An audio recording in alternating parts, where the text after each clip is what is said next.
I grew up in a Mennonite community in a remote area. As you might guess, my childhood was filled with chores. One of my favorite chores as a kid was collecting water from the well. We didn't use a lot of water, but every morning I had to go fill up 2 50-liter buckets. This was always my favorite chore. I enjoyed the walk, and it made me feel strong carrying all that water in my wheelbarrow. The well was a good 20-minute walk from my house, through a field and around the forest from our village. When I was 9 years old, I was out by the well, and I had just finished loading the big buckets back into the wheelbarrow when something strange happened. Something that I'd never experienced before. The air became incredibly still. It was very unnerving. We're used to feeling even the slightest breeze, so when the air stops moving completely, you feel naked somehow, exposed. Without the wind, the heat of the sun seemed to beat down extra hard. I felt exhausted, overwhelmed, and overheated as I trudged back through the field with my wheelbarrow full of water. Even when I tried to get a little bit of momentum going, it felt like no air blew onto my face, like I was in a snow globe and it was moving with me. A little ways ahead, I saw our family dog, Jackie. She was sniffing along the ground, and I followed her nose to see my father lying on his side in the field. I dropped my wheelbarrow and ran over to him. "Papa? Are you okay?" His skin had turned a milky green and was covered in boils about 1 centimeter in diameter. His face looked to be sweating profusely, and his eyes were open, but in perfect semicircles. His top lid lying completely flat over the peak of his cornea to reveal only the bottom half of his pupil, iris, and eye white. He looked to be in a trance. His lips somehow looked loose and hung open unpleasantly. "Papa?" I remember repeating nervously, staring into his face, but he gave no indication that he could hear me. I put my hand in front of his mouth and realized he wasn't breathing. I didn't want to touch his skin to check his pulse, though. Naturally, I was afraid of whatever he had. I didn't want to contract it. "Mama, what happened to Papa?" It was so quiet. In the windless silence, nothing made a sound. I couldn't hear any birds. Even Jackie was just quietly sniffing, not whimpering or barking as she normally would be when she was upset. The house wasn't that far from the field. My mom should have been able to hear me. "Mama!" I called out for her again.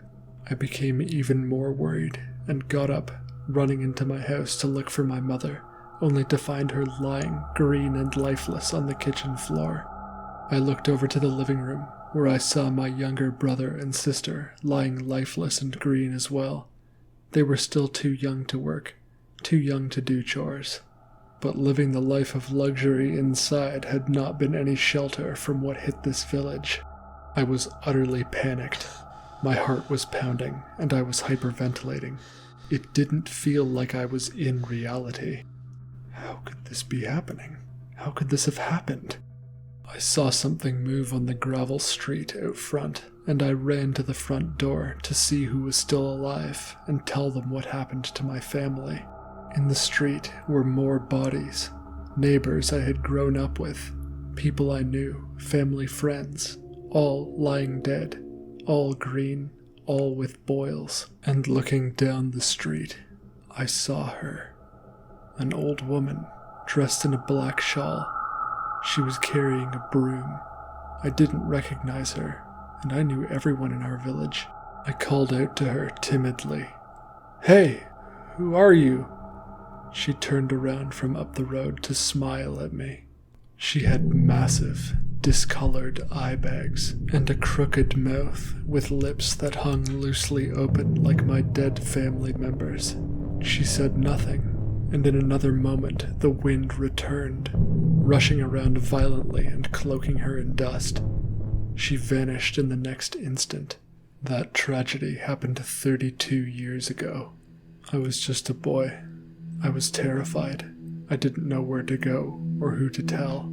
I wandered over the fields for kilometers until I reached a neighboring village and told them what had happened. that a disease had run through and that I was the only survivor. I was looked upon with great skepticism and reluctantly welcomed into their community. I was taken in by another kind Mennonite family who had 3 boys already, and although they picked on me, it helped to toughen me up. Time went on. 30 years passed, and I was wedded to one of the girls in our village and had 3 children of my own. Last summer, with horses, I was plowing a field, and suddenly the wind stopped in that same familiar way. Everything was grasped by that same terrifying stillness, but it had been so long. It took me a moment to recall this sensation, and the second I did, I was filled with dread. I turned to run into my house and immediately collapsed. Fighting through my suffering, I rose from the dirt and continued on through the back door. I felt more ill within than I ever had before. All the strength was fleeing my body. Looking over at the kitchen floor, my wife was also doubled over, vomiting up blood. My 3 boys already lay motionless in the stillness of the house.